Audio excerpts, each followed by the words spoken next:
नमस्कार, मी सुहासिनीच किचनमध्ये आज आपण ओल्या काजूची भाजी करत आहोत. हे ओले काजू मी फेब्रुवारी महिन्यामध्ये गावाहून आणले होते. काजू आणल्यानंतर असे छोट्या छोट्या पिशव्यांमध्ये पॅक करून फ्रीझरमध्ये ठेवायचे, म्हणजे वर्षभर छान टिकतात. हा ओला काजू सालासहित असतो आणि साल काढण्यासाठी यामध्ये आधी कोमट पाणी घालायचं, कारण याला डिंक असतो आणि डिंक हाताला लागू नये म्हणून आधी आपल्या हाताला थोडंसं खोबरेल तेल लावून घ्यायचं आणि कोमट पाण्यामध्ये 10 मिनिटं हे काजू भिजत ठेवायचे, म्हणजे सालं त्याची सहज निघतात. फेब्रुवारी, मार्च, एप्रिल या महिन्यात जर तुम्ही कोकणात गेलात ना, तर तुम्ही होमस्टेला राहा, रिसॉर्टला जा किंवा हॉटेलमध्ये, व्हेज खाणाऱ्यांच्या पानात ओल्या काजूची उसळ ही हमखास असणारच. कोकणात बाजारात सुद्धा जागोजागी ओला काजू विकायला आलेला दिसतो. आपण हे ओले काजू फ्रीझरमध्ये ठेवून वर्षभर वापरू शकतो. या प्रकारे आपण सगळ्या काजूची सालं सोलून घेऊया. कोकणात ना ह्या भाजीमध्ये बटाटा घातला जातो. मी एक बटाटा साल काढून घेतला आहे. बटाटा असा चौकोनी कापून घ्यायचा आहे. आणि या भाजीचं वैशिष्ट्य म्हणजे ह्या भाजीमध्ये आपल्याला जास्त साहित्य लागत नाही. ओलं खोबरं, एक उभा चिरलेला कांदा, थोडंसं आलं, लसूण आणि फोडणीसाठी कांदा घेतला आहे आणि थोडीशी कोथिंबीर. आता एक तवा गॅसवर ठेवला आहे. आधी आपल्याला हे कांदा खोबरं जे आहे ना ते भाजून घ्यायचं आहे. तव्यावर अर्धा चमचा तेल घातलं, त्यामध्ये आपण ही लसूण आणि आलं भाजून घेऊया. अर्धा लसणाच्या पाकळ्या घेतल्या आहेत आणि अर्धा इंच आलं घेतलं आहे. हे तेलावर जरा परतलं की मग एक मोठा कांदा उभा चिरून घेतला आहे, तोही आपल्याला यामध्ये घालून भाजायचं आहे. यात आपण मालवणी मसाला वापरतो, त्यामुळे यामध्ये आपल्याला वेगळे गरम मसाले वापरायची गरज नाही आहे. कांदा छान ब्राऊन कलरवर भाजला गेला की मग त्यामध्ये हे ओलं खोबरं घालायचं आहे आणि खोबरंसुद्धा आपल्याला छान खरपूस भाजून घ्यायचं आहे. मी म्हटलं या भाजीमध्ये आपल्याला जास्त मसाले नाही घालायचे, पण हे जे कांदा आणि खोबरं जे आपण भाजतो ना, ते छान भाजणं महत्त्वाचं आहे. न जळता खरपूस भाजलं गेलं पाहिजे. हे पहा, आताच कांदा खोबरं भाजलं की मग यामध्ये आपण घालणार आहोत कोथिंबीर आणि हे आता थंड करायचं आहे आणि वाटून घ्यायचं आहे. आता गॅसवर आपण एक कढई ठेवली आहे.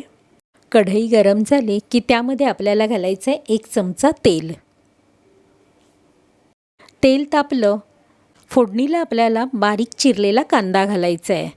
आता हा कांदा तेलावर परतायचा आणि ट्रान्सल्युसंट होईपर्यंत भाजायचं आहे. आता यावेळी गॅस आपल्याला हा कमीच ठेवायचा आहे आणि कांदा व्यवस्थित भाजून घ्यायचा आहे. आता यामध्ये मी घालणार आहे मालवणी मसाला. तुमच्याकडे जर मालवणी मसाला नसेल तर तुम्ही तुमच्या रोजच्या वापरातील मसाला घाला आणि नंतर अर्धा चमचावर गरम मसाला घाला.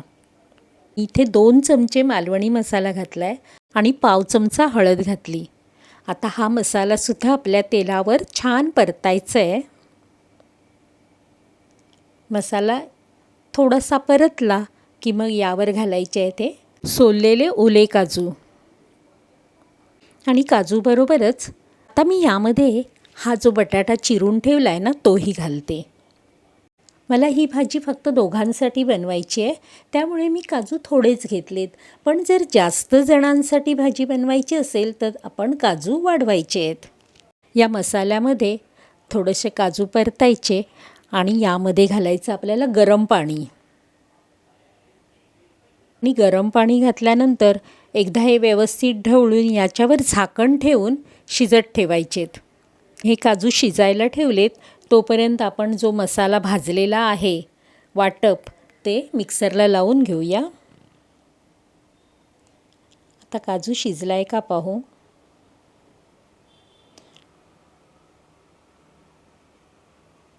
हा काजू अजून शिजला नाही आहे.